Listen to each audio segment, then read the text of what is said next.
네, 안녕하십니까. 지금부터 민주노총 화섬식품노조 네이버 지회 공동성명에 동료 사망 사건에 관한 노동조합의 진상규명조사 최종 보고서 발표 및 재발 방지 대책 요구안 발표를 시작하겠습니다. 저는 사회를 맡게 된 공동성명 홍보국장 이수은입니다. 오늘 이 자리는 서비스를 사랑했던 한 동료가 왜 세상을 떠나는 극단적인 선택을 했는지, 객관적이고 중립적이라던 리스크관리위원회 조사 결과가, 그리고 관련자들에 대한 회사의 징계 조치가 왜 꼴이 다르기에 불과한지 노동조합의 입장에서 설명드리고 확인하실 수 있는 자리가 될 것입니다. 본격적으로 최종 조사 보고서를 발표하기에 앞서 연대의 마음으로 이 자리에 참석해 주신 분들을 소개하도록 하겠습니다. 참석자분들의 명단은 배포드린 보도자료 가장 앞 페이지에 나와 있으니 확인 부탁드립니다. 가장 먼저 소개해드릴 분은 항상 노동자와 약자의 편에서 의료활동을 펼치고 있는 원진재단 부설 녹색병원의 임상혁 원장님이십니다. 두 번째로 직장 갑질을 당한 사람들의 든든한 조력자, 민간 공익단체 직장갑질 119, 공익인권 변호사 모임 희망을 만드는 법의 김두나 변호사님 나와주셨습니다. 그리고 민주노총 화섬식품노조 IT위원회에 많은 동지들께서 함께 해주고 계신데요. 지회 설립 순으로 소개하도록 하겠습니다. 넥슨 지회 스타팅 포인트의 배수찬 지회장님, 스마일 게이트 지회 SG길드 차상준 지회장님, IT위원회 위원장이시자 카카오 지회 크루 유니온 지회장을 맡고 계신 서승욱 지회장님, 1세대 IT 기업을 대표하는 한글과 컴퓨터의 노동조합 한컴 지회 김기홍 지회장님, 그리고 게임업체 세 번째 노조인 웹젠 지회 웹젠 위드의 노영호 지회장님께서 함께 해주셨습니다. 마지막으로 네이버가 노동조합 설립 후 항상 도움이 필요하고 투쟁을 할 때는 한달음에 달려와 주시는 분입니다. 화섬식품노조 수도권 본부 박현석 본부장님께서 참석해 주셨습니다. 오늘 발표회는 박현석 본부장님의 연음 발언으로 시작하도록 하겠습니다. 예, 반갑습니다. 화섬식품노조 수도권 본부장 박현석입니다. 참 마음이 많이 안타깝습니다. 금요일 날이죠. 저희가 월요일 날 노동조합 자체 진상조사를 발표한다고 하니 금요일 날 회사에서 성명을 냈더라고요. 아마 앞에 계시는 기자분들도 그 내용을 접했으리라 보고 있습니다. 예상했던 대라고 또 생각도 하셨을 거라고 저는 생각을 합니다. 20여 년 전이죠. 네이버가 특성을 인정한다고 합니다. 그리고 최대한 역량을 발휘할 수 있도록 쾌적한 환경을 만들겠다고 합니다. 차별 없이 평등하게 대우게 하겠다고 합니다. 그리고 구성원들을 존중과 배려하겠다는 그런 기업 윤리 구변을 표합니다. 20여 년이 넘게 지난 지금 어떤지 아마 여러분들이 잘 아실 거라고 생각을 합니다. 하다못해 불과 얼마 전까지는요, 이곳 IT의 성지라고 하는 이쪽의 사무실들이 밤새 불을 밝혔습니다. 노동자들의 열정, 올바른 노동자의 표상, 그게 돼버린 후에 많은 노동자들은 쓰러지고 아파하고 상처받고 죽어갔습니다. 그런 기업 윤리 구범을 지금 제대로 지키고 있는지 네이버 사측에 묻고 싶습니다. 한 노동자가 직장이면서 아이의 아빠입니다. 초등학생이 아빠 사랑해요, 수고하셨어요, 힘내세요 하는 문구를 캡처해서 핸드폰에 담고 다닙니다. 그런 노동자에게 회사는 언어 폭행뿐만 아니라 과다한 업무 지시, 여러 가지 상황에서 성과를 유지로 한 경쟁을 부추기는 폭행을 저질렀습니다. 저는 이 자리에서 단호하게 말씀드립니다. 여기에서 사람이 죽었습니다. 네이버가 사람을 죽였습니다. 직장 괴롭힘이 살인입니다.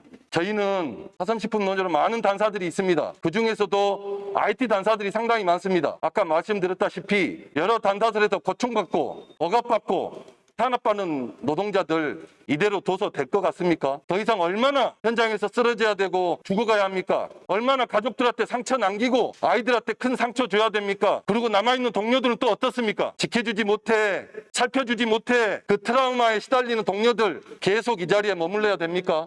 저는 정부뿐만 아니라 경찰에서도 조사를 하고 있다고 합니다. 노동부에서도 특별 근로감독을 하고 있다고 합니다. 그 결과 주시할 겁니다. 과연 얼마나 제대로 방지책을 내놓는 건지 확실하게 지켜볼 겁니다. 제대로 수사되고 있는지 지켜볼 겁니다. 회사는 지금쯤이면 예상했던 대로 형식적인 성명이 아니라 진정성 있는 사과와 반성을 해야 된다고 생각을 합니다. 그리고 이런 일이 다시는 벌어지지 않도록 대책을 마련해야 됩니다. 그렇지 않으면 계속해서 이쪽 판교, 분당, IT 성지라고 하는 이곳에서 많은 노동자들이 쓰러질 겁니다. 시총 70조, IT 대장주 그런 곳에서 노동자들이 죽어갑니다. 쓰러져 갑니다. 이후에 노동조합의 자체적인 진상조사는 네이버 지회 오세윤 지회장님이 자세하게 여러분들한테 설명드릴 겁니다. 저는 원초적으로 다시 한번 강조합니다. 이곳에서 사람이 죽어나갔습니다. 네이버가 죽였습니다. 직장 내 괴롭힘, 살인입니다. 확실하게 개선되고 방지되고 개선시키는 방향들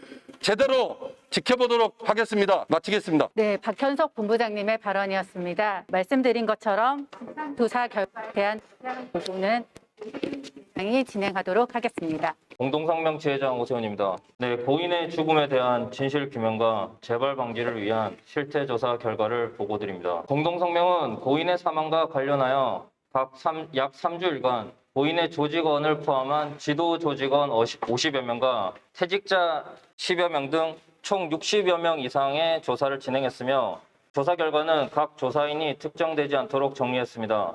조사 결과 고인의 죽음은 고인과 고인의 동료들을 향한 임원들의 강압적인 언행에 더해 이를 방조하고 묵살하며 오히려 격려한 경영진의 무책임과 인사 시스템의 붕괴라는 총체적인 문제가 빚어낸 가슴 아픈 비극임을 확인했습니다.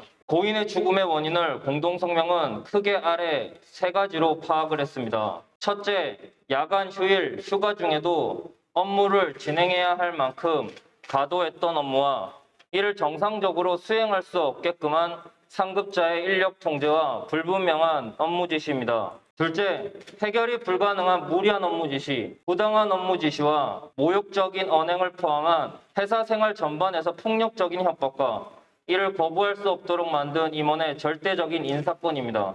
셋째, 문제의 임원들에 대해 직원들이 2년 이상 회사 내에 존재하는 모든 수단을 동원해서 문제 제기를 했음에도 불구하고 이를 묵살하고 오히려 비호한 경영진과 인사 시스템의 무책임한 대처와 같은 총체적인 문제입니다. 따라서 고인의 죽음은 회사가 지시하고 회사가 묵인한 사고이며 이는 명백한 업무상 재해입니다. 각 사유에 대해 상세한 내용을 말씀드리겠습니다. 고인은 네이버 지도 중 내비게이션을 담당하며 서버 전체의 아키텍처와 경로 탐색 전체를 담당하고 있었습니다. 고인은 약 20년 경력의 전문가로서 조직장으로서 조직관리 업무를 하면서도 동시에 개발 실무를 했으며 기술 리딩도 해왔습니다. 내비게이션 1등, 지난 2019년부터 지금까지 네이버 지도에 주어진 목표인데 그만큼 고인의 업무 책임과 함께 업무량도 막중했습니다. 고인은 밥을 먹다가도 연락이 오면 늘 답을 해왔고 최소한의 휴게 시간인 1시간의 휴게 시간도 쉬었을지 모를 정도로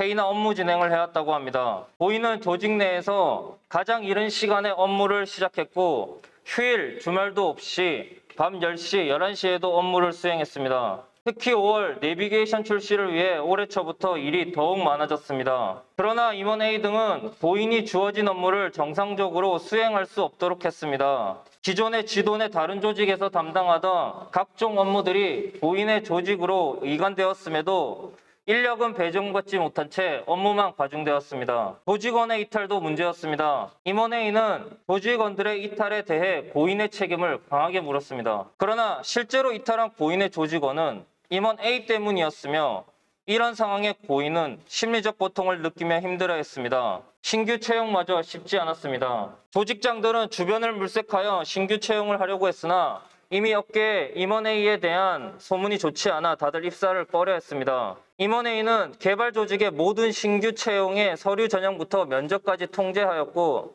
조직장들이 합격을 시키고자 해도 경영진 C를 언급하며 신규 채용을 어렵게 했습니다. 업무적으로도 불분명한 업무 지시로 일을 제대로 하지 못하게 했습니다. 2021년 4월 임원회의는 회의 중 서로 상반되는 업무를 지시했는데 정확한 업무 내용을 문의하자 업무를 할 수 없는 모호한 답변으로 일관했습니다. 2021년 5월 임원회의는 회의 중 원래 주제와 다른 얘기를 하면서 고인에게 필요 이상으로 면박을 줬습니다. 2021년 초 고인은 기획조직에서 해야 할 수준의 기획안을 보고하는 등 맞지 않는 업무 지시도 받았습니다. 임원회의는 모욕적인 언행도 일삼았습니다. 2020년 8월 임원회의는 본인의 자리 의자에 기댄 채 다리를 꼬고 앉아서 고인의 이른을 벌서듯 세워놓고 훈계했습니다. 2021년 4월 고인과 고인의 조직원이 함께한 회의에서 이런 식으로 하면 리더 자리 못하게 하겠다고 했습니다. 2021년 5월 회의에서 고인이 한 발언에 대해 말도 안 되는 소리를 한다며 면박을 주고는 바로 5분 뒤 고인과 동일한 얘기를 제안했습니다. 다음 원인이 부당 업무 지시, 모욕적 언행, 거부할 수 없는 절대적 인사권입니다. 조사 결과 수많은 구성원들이 임원회의로부터 동일한 괴롭힘을 당해왔습니다. 회의 중 자리를 박차고 일어나 의자를 담당자에게 밀쳤고 보두마카를 책상에 던지며 시간이 아깝다,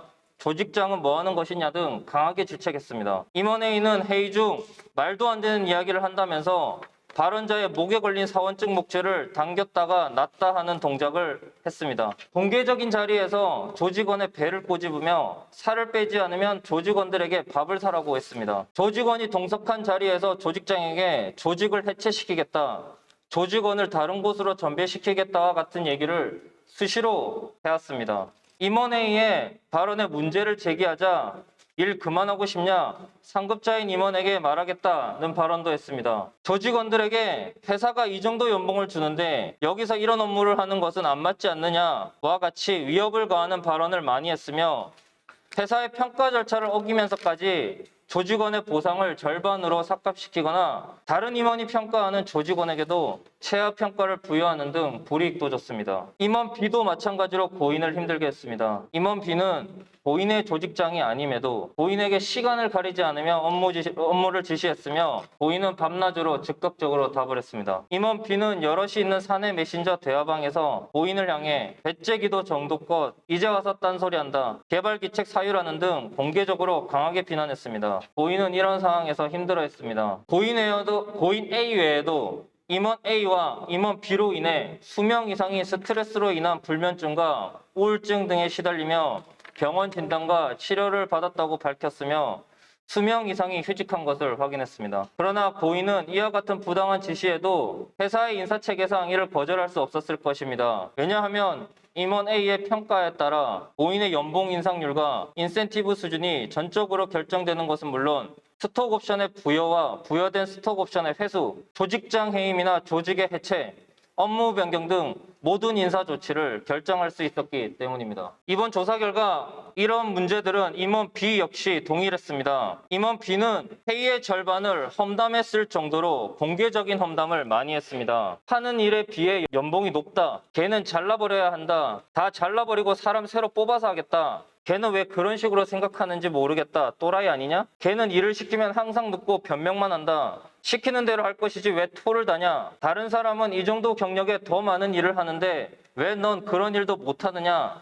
등 일상적으로 험담을 반복했습니다. 재택근무 기간에도 우리 조직은 출근율이 낮다, 이 사람은 잘라버려야 한다는 발언을 했습니다. 조직원들이 초과 근무를 하면 주말에 일한다고 티내는 것이냐, 돈이 없어서 주말 근무를 신청하는 것이냐, 주말 근무를 하는 사람은 돈이 그렇게 부족한가? 라는 말을 했습니다. 실제로 초과 근무에 대한 결제까지 승인하지 않아 근무 시간으로 인정을 못 받는 경우도 있었습니다. 임원 B는 업무도 제대로 하지 않으면서 부당한 업무 지시를 일삼았습니다. 임원 B는 서비스의 문제를 개발 조직 탓으로 돌릴 수 있다면서 조직원들에게 버그를 찾으라고 지시했습니다. 다른 업무 조직의 사람을 자르겠다며 그에 대한 정보를 캐내보라는 업무를 지시하기도 했습니다. 개발 및 협업부서에서 4-5개월이 걸리는 일에 대해 무조건 2개월 내에 진행하라, 그렇지 않으면 모두 개발 조직의 책임이라며 강하게 험담했습니다. 개발 업무를 하는 조직원에게 고객 상담의 처리 업무를 지시하는 등 해당 담당자들은 업무 인수 인계도 지원받지 못하는 수준으로 무리한 업무 지시를 받은 점을 확인했습니다. 임원 B는 조직의 업무에 있어서도 조직장으로서의 명확한 의사결정이나 가이드를 하지 않았으며 조직 관리도 하지 않아 조직원의 퇴사 및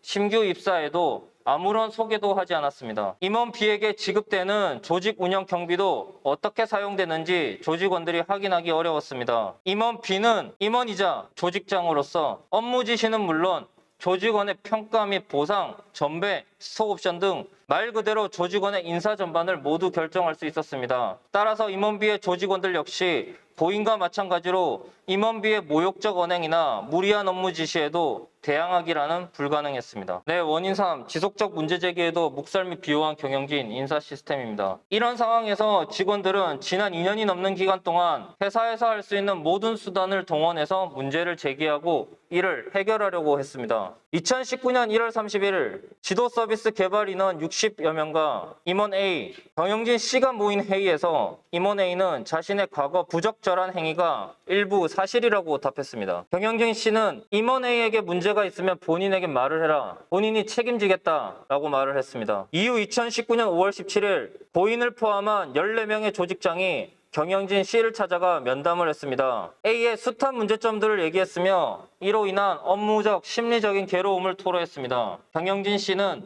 충분히 들어봤고 생각해보겠다고 답하며 회의는 종료되었습니다. 2주일 후인 2019년 6월 1일 개발 조직장이었던 임원 A는 내비게이션 기획 및 설계 업무까지 총괄하는 내비게이션 TF의 조직장으로 발령되었습니다. 5월 17일에 면담을 진행한 조직장 14명 중 4명이 2개월 내에 팀장에서 보직 해임되었고 또 다른 4명이 19년 내에 퇴사를 했습니다. 직원들은 퇴사하면서 계속 문제를 제기했습니다. 2019년 5월 17일에 면담한 조직장 중 일부는 이후 퇴사 및 경영진 C와 퇴사 면담을 진행하며 임원 A로 인해 퇴사한다고 재차 밝혔습니다. 다수의 지도개발자가 퇴사하자 경영진 C는 19년 여름회식 자리에서 지도개발 조직장들을 불러 모아 퇴사자가 많은데 여러분들은 퇴사하지 않기로 약속하라며 본인과 손가락을 걸고 약속을 하도록 했습니다. 많은 지도조직의 개발자들이 퇴사하면서 인사조직의 일을 얘기했습니다. 인사조직은 이미 너무 많은 사람들이 얘기해서 익히 알고 있다. 임원 A 때문에 퇴사를 하느냐며 심각성을 익히 알고 있었습니다. 회사는 특정 조직에서 이탈이 많다면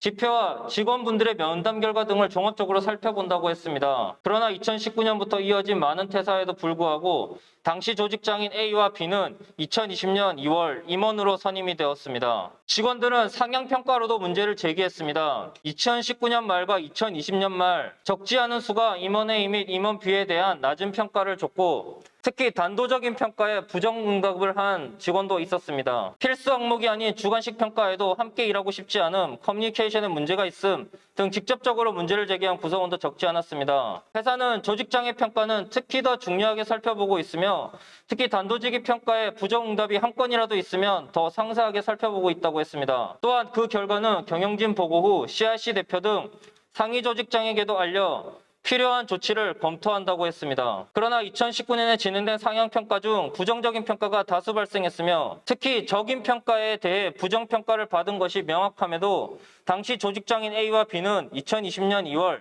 임원으로 선임이 되었습니다. 사내 신고 채널도 활용했습니다. 2021년 초 한 조직원은 임원 B를 사내 신고 채널로 신고했습니다. 이후 회사는 사내에 마련된 절차에 따라 외무 노무법인을 고용하여 조사를 진행하였습니다. 신고자는 외부 기관의 조사에 응하며 본인이 겪은 일을 모두 성실하게 답변했으나 조사 결과 보고서를 확인해 보니 본인의 발언이 매우 약하게 작성되어 있었고 제기한 문제점들이 축소되어 있음을 확인했습니다. 신고자는 신고 후 대기발령 조직으로 이동하였으며 이후 퇴사하였습니다. 신고자의 퇴사 이후 해당 신고에 대해서는 문제없음으로 조치되었습니다. 위 신고에 대한 외무 노무법인의 조사에 참여한 한 조직원은 외부 기관의 조사에 대해 문제를 해결하려는 의지가 전혀 없어 보였다 평했습니다. 사내 신고 채널을 이용하는 경우 회사로부터 돈을 받는 곳인 점, 업무에 대한 이해가 부족한 점, 그리고 회사의 경영진이 그 처분을 결정한다는 점에서 문제가 있음을 확인했습니다. 2021년 3월 4일 이혜진 GIO와 한성숙 CEO가 포함된 회의에서 임원 A를 대상으로 하여 임원 선임의 적절성에 대해 질의했습니다. 이에 대해 경영 리더와 인사위원회가 검증하고 있으며 더욱 각별하게 선발하고 있다는 인사 담당 임원의 원론적인 답변만 있었습니다. 이혜진 GIO와 한성숙 CEO의 답변도 없었습니다. 지난 2년이 넘는 시간 동안 경영진 면담, 인사조직 면담, 퇴사와 전배, 상향평가, 사내 신고 채널 신고, 이혜진 GIO 및 한성숙 CEO와의 논의 등 그야말로 회사에서 생활하면서 생각할 수 있고 동원할 수 있는 모든 수단을 동원하여 임원 A와 임원 B에 대한 문제를 제기했습니다. 그러나 2019년부터 2년이 지나도록 회사의 조치는 단 하나도 없었습니다. 외려 회사는 임원 A와 임원 B에게 더욱 강력한 권한을 부여해왔습니다. 네, 조사 결론입니다. 이번 조사 중 수많은 동료들이 고인에 대해 공통적으로 말했던 것은 책임감이 강해서 어려운 일이 있어도 내색하지 않고 묵묵히 해내는 사람이라는 점이었습니다. 그러나 회사는 이런 고인을 옴싹달싹 못하게 올가매고 마구 휘둘렀습니다. 고인 외에도 많은 구성원들에게도 동일하게 발생했습니다. 수명의 구성원들은 스트레스로 인해 정신과 진단 및 치료, 휴직을 했습니다. 이를 멈추기 위해 직원들은 회사에서 할 수 있는 모든 수단을 동원하여 목소리를 냈으나 경영진과 회사는 이를 묵살했습니다. 따라서 고인의 죽음은 명백한 업무상 재해이며 회사는 고인을 비롯한 많은 구성원들이 안전하고 건강하게 일할 수 있도록 해야 할 책임과 의무를 져버렸습니다. 공동성명은 이번 조사를 통해 회사가 문제를 직시하고 그 책임을 물을 수 있을 때, 그리고 재발 방지를 위해 노동조합과 회사가 함께 대비책을 만들 때 회사를 더욱 성장시킬 수 있기에 이와 같이 조사한 결과를 공개합니다. 마지막으로 경영진과 회사는 고인과 유가족분들께 진심 어린 사과를 하기를 촉구합니다. 삼가 고인의 명복을 빌며 최종 결과 보고를 마칩니다. 우리가 일하는 네이버에 IT 업계에 나아가 어떤 노동자에게도 다시는 이런 비극적인 일은 일어나지 않아야 합니다. 비극을 막기 위해서는 첫째, 비극이 일어날 수밖에 없었던 원인을 정확히 밝혀야 합니다. 둘째, 비극의 원인을 제공한 사람들에게 잘못에 대해 합당한 책임을 지게 해야 합니다. 마지막으로 재발 방지의 진정성을 담은 대책을 마련해야 합니다. 하지만 지난 6월 25일 사측의 조사 및 징계 발표 내용은 첫 단추부터 잘못 끼워졌습니다. 비극의 원인은 정확히 밝히지 않은 채 문제를 봉합하는 데 급급했기 때문입니다. 앞서 공동성명이 진상조사 결과를 통해 밝혔듯이 이 일이 일어난 진짜 원인은 견제되지 않은 경영진의 막강한 권력과 그것을 등에 업은 임원의 횡포입니다. 고인께서는 밤낮 없이 과다한 업무를 진행하면서 무리하거나 부당한 업무 지시를 받고 모욕적인 언행 등 폭력적인 협박을 받으면서도 이를 거부할 수 없었습니다. 이 일의 주 행위자인 임원 A가 이런 무소불위의 권력을 휘두를 수 있었던 것은 임원 A가 물리적으로 힘이 센 사람이었기 때문이 아닙니다. C레벨의 권한뿐 아니라 CIC 및 계열사 임원을 겸직하며 매우 큰 권한을 갖고 있던 경영진 C가 그를 비호했기 때문입니다. A를 리더로 채용할 당시 조직 구성원들의 문제 제기가 있었고 이에 대해 경영진 씨는 본인이 책임을 지겠다고 했습니다. 3개월 뒤 해당 조직의 리더들이 경영진 씨를 찾아가 A와 함께 일하기 힘들다고 했으나 경영진 씨는 이를 묵살했습니다. 이후 오히려 리더 A의 권한이 강화되었고 찾아갔던 리더들 중 일부는 보직에서 해임되었습니다. 이 개편에 충격을 받은 많은 사람들이 퇴사를 하자 경영진 씨는 리더들을 불러 퇴사하지 말 것을 손가락 걸고 약속하도록 했습니다. 이후 리더였던 A는 결국 임원으로 승진했습니다. 구성원들이 지속해서 A에 대해 문제 제기를 했지만 경영진 씨는 구성원들의 의견을 묵살했습니다. 용기를 내 문제 제기한 이들에게 돌아온 것은 인사상 불이익, 그리고 오히려 A의 권한 강화, 승진이었습니다. 구성원들은 어떻게 해도 안 된다는 무기력을 학습해야 했습니다. 조직원들을 괴롭고 고통스럽게 한 행위에 대한 대가로 보상을 받은 임원 A는 어떻게 생각했을까요? 자신의 행동을 정당화했을 것이고 문제의 행동을 하며 어떤 거리낌도 없었을 것입니다. 구성원을 고통스럽게 하고 조직을 병들게 한 임원 A의 잘못된 행동에 대해 오히려 면죄부를 부여한 경영진 씨가 이래도 책임이 없습니까? 실질적이고 전적인 책임이 있습니다. 칼을 잘못 휘두른 자도 잘못이 있습니다. 하지만 칼을 잘못 휘두를 게 명백히 보임에도 칼을 쥐어주고 칼을 잘못 휘두를 때 더 강한 칼을 쥐어준 자의 잘못 역시 결코 칼을 잘못 휘두른 자의 잘못보다 작지 않습니다. 이 같은 이유로 공동성명은 경영진 씨가 더 이상 임원으로 네이버뿐만 아니라 전 계열사에서 경영자로서 직무를 수행할 자격이 없다고 판단합니다. 경영진 씨, 즉 최인혁 네이버 경영 리더를 네이버 파이낸셜 대표를 포함한 모든 계열사 임원 및 대표직에서도 해임할 것을 요구합니다.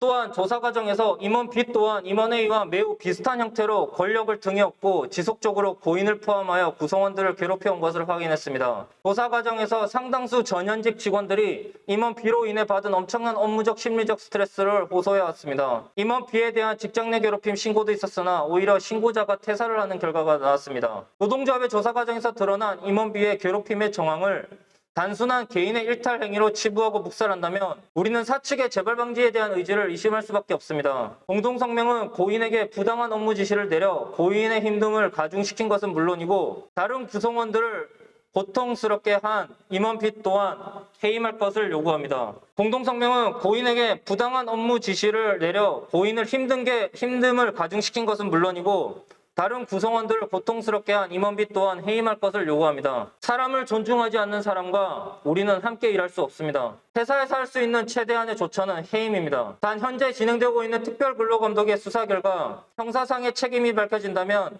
이에 대한 책임 또한 져야 할 것입니다. 특별근로감독의 철저한 수사를 촉구합니다. 마지막으로 재발 방지 대책에 대해 말씀드리겠습니다. 이번 일의 가장 큰 원인은 경영진의 막강한 권력이 견제되지 않았기 때문입니다. 결국 답은 내부에 있습니다. 경영진의 막강한 권력을 내부의 직원들이 견제할 수 있는 시스템을 만들어야 합니다. 이번 일을 통해 직원들의 의견은 참고만 할 뿐 본인의 생각만 옳다고 믿고 직진하는 경영진, 그리고 직원들의 문제제기가 있을 때마다 사회이사에게 결정을 맡기는 현재 의사결정 구조가 회사의 가장 중요한 구성원인 노동자들의 마음과 동떨어지는 결정을 내리는 것을 목도하였습니다. 공정성과 객관성을 내세우며 사회이사로 구성된 리스크위원회의 조사를 맡겼지만 결과는 구성원들에게 상처와 실망을 줬고 경영진과 사회이사가 짜고 치는 고스톱이라는 인식만 심어줬습니다. 당사자 간 문제를 풀기 위해서는 당사자 간의 대화를 하면 됩니다. 왜 당사자를 배제한 채 외부인과 해결책을 만들어 오는 것입니까?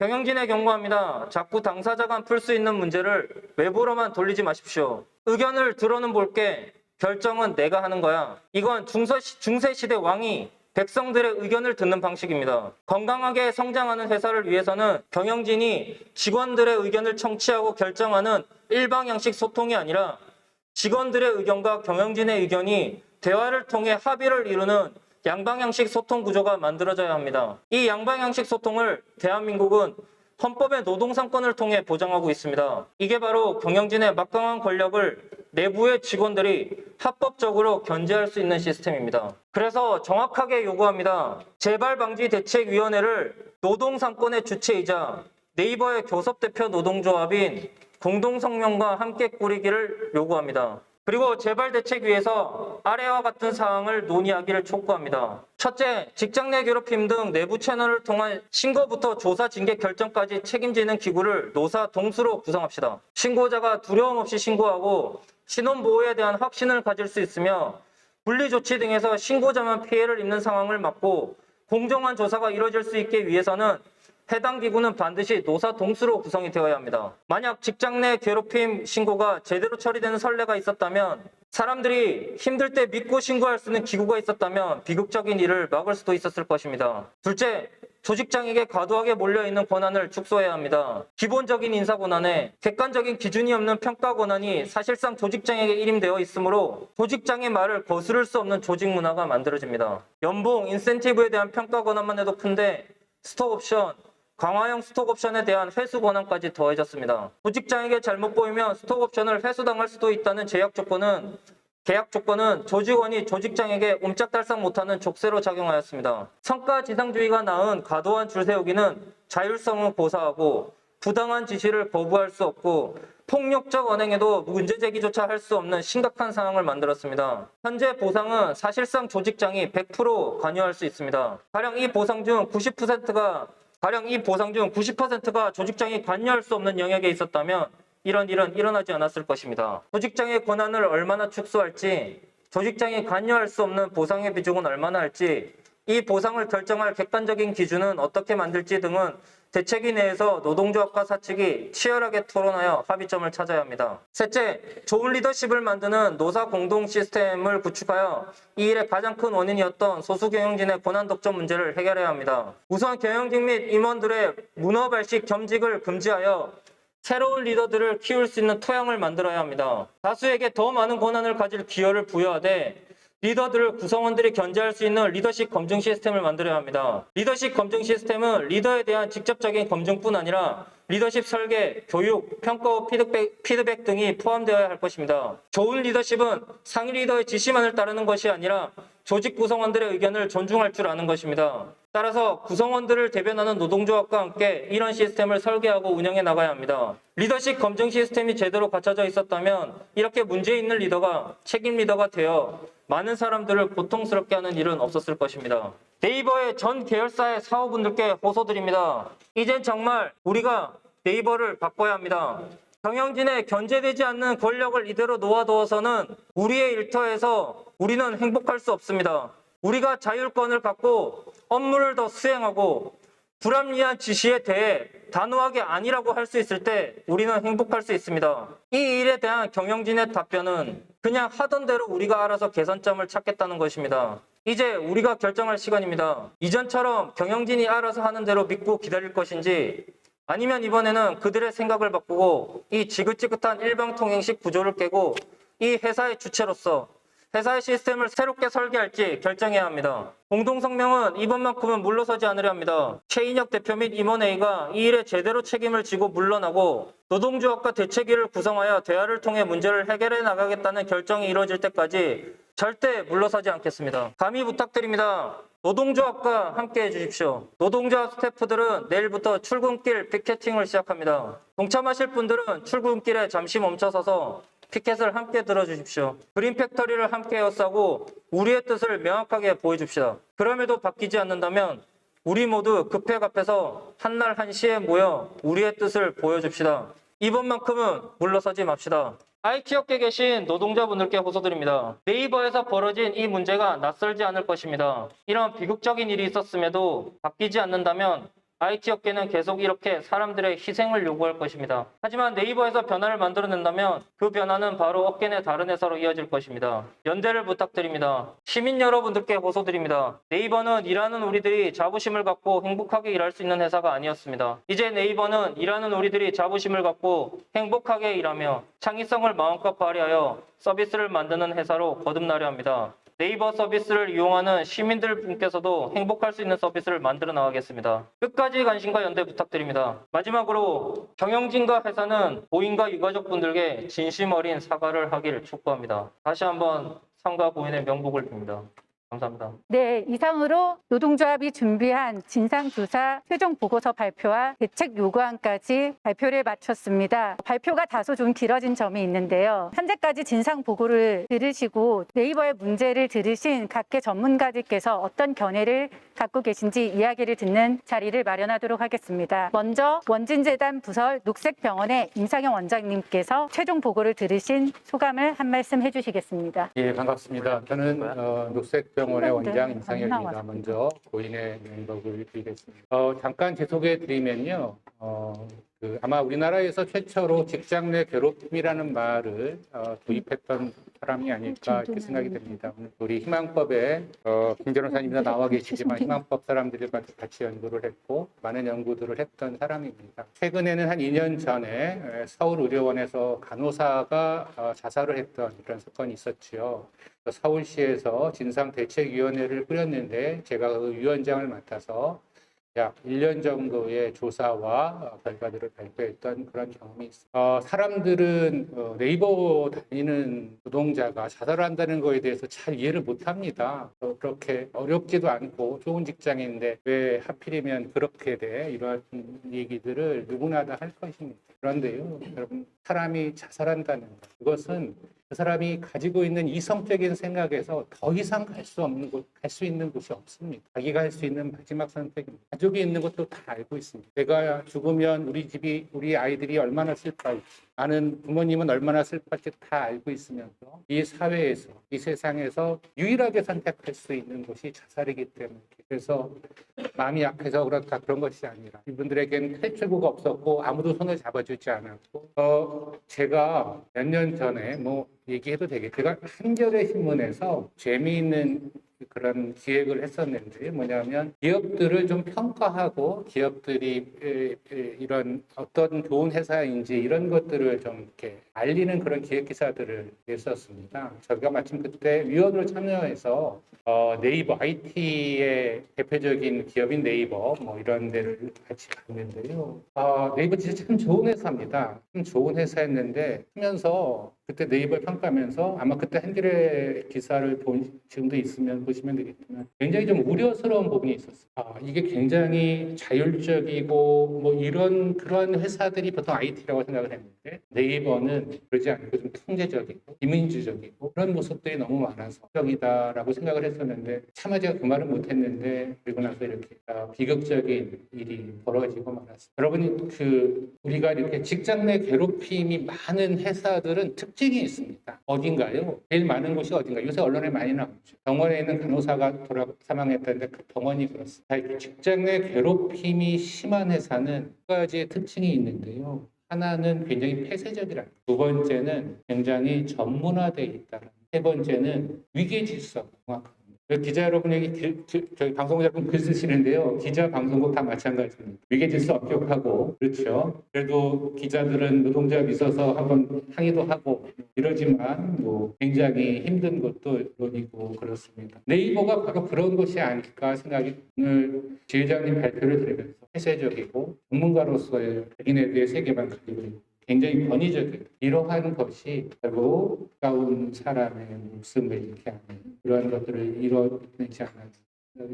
위원장님 좋은 말씀을 하셨는데 우선 제가 한 가지 더 말씀을 드리면 지금 고용노동부에서 특별근로 감독을 한다고 하고 기대한다라고 하는데 기대하지 마십시오. 할 거 없습니다. 직장 내 괴롭힘은요. 벌칙조항 근로기준법에 들어가 있는데요. 벌칙조항이 두 개입니다. 하나는 뭐냐면 취업규 측에 직장 내 괴롭힘이 들어있느냐. 들어있으면 500만 원 벌이고요. 직장 내 괴롭힘을 당한 피해자가 이걸 이제 호소했는데 인사장에 불이익을 줬다 이 사람은 그러면 또 이제 대표가 벌칙을 받습니다. 그거는 고인은 돌아가셨죠. 그래서 그런 벌칙도 없습니다. 그래서 그냥 우리나라의 정부가 우리나라의 시스템이 아직도 이런 직장 내 괴롭힘의 문제를 해결할 수 있는 능력이 어떻게 해결해야 되냐? 네이버가 해야 돼. 네이버가 정말 좋은 직장이라 네이버가 해결을 해요.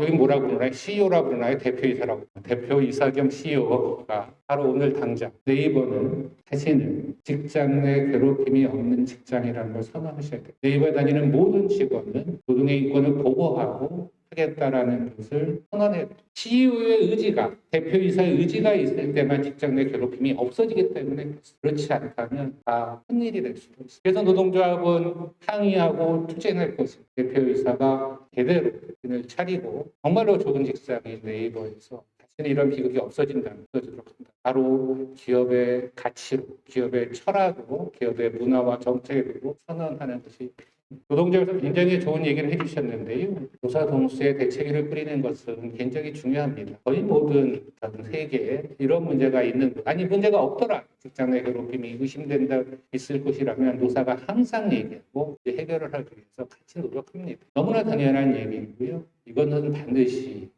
실행돼야 됩니다. 세 번째로 부탁을 드리고 싶은 건 노동조합에서 굉장히 열심히 조사했는데 정말 죄송하지만 세 발의 핍니다. 50명은 네이버를 대표할 수가 없습니다. 네이버의 곳곳의 문제들을 다 알 수 없습니다. 그래서 아까 제가 말씀드린 서울시에서 서울의료원의 전부를 진상으로 네이버의 노사가 다 모아서 정말 네이버에 어떠한 직장 내 괴롭힘의 문제가 있는지 하나하나 찾아내고 그걸 해결할 수 있는 그러한 위원회, 조사 이런 것들이 필요하겠습니다. 여기에는 반드시 포함해야 될 사람들이 있습니다. 위원장님, 지회장님 말씀하셨지만 네이버의 자회사들이 있을 거고, 하청이 있을 거고, 한교가 IT로 굉장히 유명하죠. 많은 IT 노동자가 여기서 죽어갔습니다. 장시간 노동, 정말 직장 갑질, 네이버의 문제가 아니라 다른 노동자, 여기 참여한 IT 노동자의 모든 노동자의 문제입니다. 네이버가 우리나라 최고의 IT 기업이다. 앞장서서 하청 노동자, 자기 자회사인 노동자들의 직장 내 괴롭힘 문제도 해결하고 자회사 아이들, 하청 노동자에서도 직장 내 괴롭힘이 있다면 IT 네이버는 그 회사와 더 이상 영업할 수 없다라는 선언을 해 문제 해결할 수 있습니다. 네이버는 가능할 거라고 생각이 됩니다. 제가 알고 있는 네이버. 그래서 우리 노동조합 그리고 네이버로 힘을 합쳐서 이 문제를 해결해 주시길 바랍니다. 예, 다시 한번 고인이 되신 분께 명복을 빕니다. 안녕하십니까. 직장갑질 119와 공인권 변호사 모임 희망을 만드는 법에서 활동하고 있는 김준하 변호사라고 합니다. 먼저 유족과 동료분들께 애도를 전합니다. 저는 우선 이번 사안이 발생하기까지 그동안 회사가 회사 자신의 의무와 역할을 충실히 다해왔는지에 대해서 질문하고 싶습니다.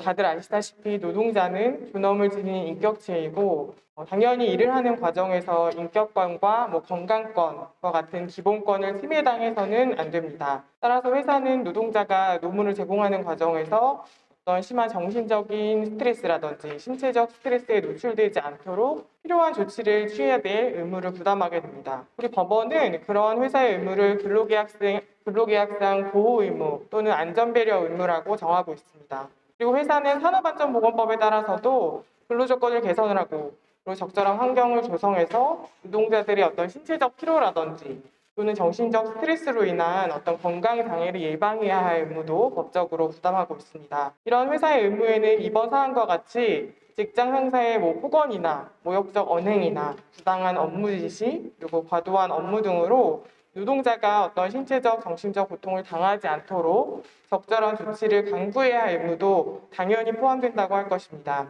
그런데 오늘 발표된 조사 보고서에 따르면 약 2년 전부터 수십 명의 구성원들이 경영진에게 이번 사건에서 문제되고 있는 임원들의 폭언, 모욕적인 언행, 그리고 비합리적인 업무 방식 등에 대해서 반복적으로 우려를 표하고 문제 제기를 해온 것으로 확인되었습니다. 따라서 회사는 해당 임원들의 문제적인 언행, 그리고 그로 인한 구성원들이 겪는 어려움, 그리고 문제의 심각성에 대해서도 이미 잘 알고 있었던 것으로 보입니다. 이러한 상황에서 회사는 문제 상황을 개선하기 위해서 그리고 더 악화되지 않도록 적극적인 조치를 취했어야 합니다.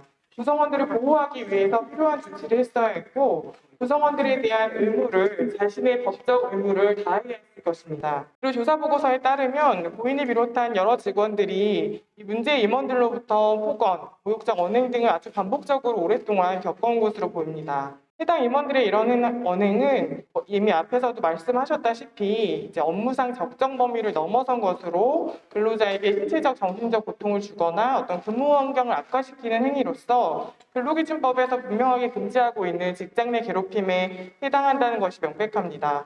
특히 근로기준법은 직장 내 괴롭힘 피해자가 회사에 이런 사실을 신고한 경우에는 물론이고 직접 신고를 하지 않은 경우에도 회사가 이런 괴롭힘 사실을 알게 되었다면 지체 없이 그에 대한 조사를 할 의무도 부여하고 있습니다. 그러나 회사가 여러 구성원들의 아주 반복적인 문제 제기와 고충 호소에도 불구하고 문제되는 상황 전반을 제대로 조사하거나 필요한 조치를 했는지는 의문입니다. 오늘 발표된 조사 보고서에 따르면 약 2년 동안 회사는 제대로 된 조치를 한 적이 없는 것으로 보입니다. 만약 회사가 구성원들이 어떤 신체적, 정신적 스트레스에 노출되지 않도록 필요한 조치를 제대로 하지 않았고 그로 인해서 고인을 비롯한 구성원들이 인격권이나 건강권을 침해당했다면 회사는 구성원들에 대한 자신의 의무를 위반한 것입니다. 자신의 역할을 다하지 않은 것이라고 하겠습니다. 그렇다면 회사는 그에 대한 책임도 절대로 피할 수 없고 절대로 이에 대한 책임을 외면해서는 안 될 것입니다. 네, 저희 직장갑질 119와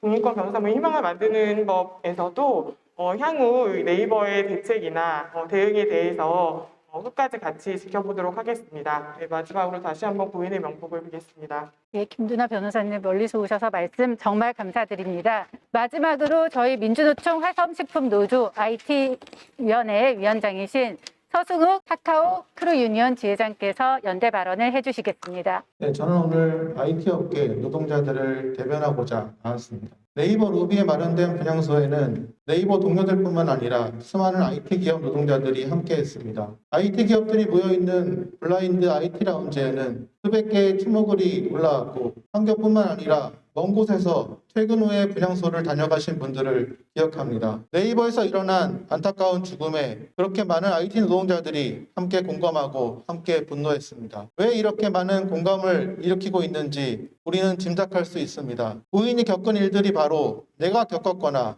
목격했던 일이기 때문입니다. 네이버뿐만 아니라 다른 IT 기업에서도 이 같은 일이 일어나고 있기 때문입니다. IT 노동자들은 직장 내 괴롭힘으로 스트레스로 과로로 죽어가고 있습니다. 이번 네이버의 조사 과정과 조사 결과 이후 대책은 IT 노동자들에게 중요한 사례와 계기가 될 것입니다. 이것이 네이버에서의 싸움이 곧 우리 모두의 싸움인 이유입니다. 하지만 지금까지 네이버사 측이 보여준 행위는 모두의 바람을 무참히 꺾어버렸습니다. 회사의 일방적인 조사 결과 발표, 꼬리 자르기식 징계, 노동조합과의 대화 거부, 건강한 문화를 최우선 과제로 삼겠다고 한 네이버 대표의 말이 진정성을 가지려면 이와 다르게 진행되었어야 합니다. 조사 과정을 노동조합과 함께 했어야 하고 재발 방지 대책에 서로 머리를 맞대고 고민했어야 합니다. 하지만 회사는 지금까지 노동조합의 공동조사 요구와 자료 요청에 한 번도 답변하지 않았습니다. 더구나 이런 상황에서 특별근로감독과 노동조합의 조사 결과 발표 전에 회사의 결론을 먼저 발표한 것은 노동자들을 기만한 것입니다. 화성식품 IT위원회와 IT 노동자들은 이 문제가 제대로 해결될 때까지 네이버 지회 공동성명과 끝까지 함께할 것입니다. 한가 고인을 추모하며 큰 슬픔과 고통을 겪고 계실 유가족과 동료분들께 깊은 위로의 말씀을 드립니다. 감사합니다. 네, 마지막으로 서승욱 IT위원회 위원장님의 말씀이 있었습니다. 세 분 모두 각자의 경험과 전문적인 지식을 바탕으로 현안에 대해서 말씀해 주셔서 또 진심으로 감사드립니다. 이것으로 네이버 사원노조 공동성명이 준비한 내용에 대한 발표는 모두 끝났습니다. 지금부터 질의응답 시간을 가지고자 하니 발표 내용과 발언에 대해 추가적인 질문 있으신 기자님들께서는 손을 들고 질문해 주시면 감사하겠습니다.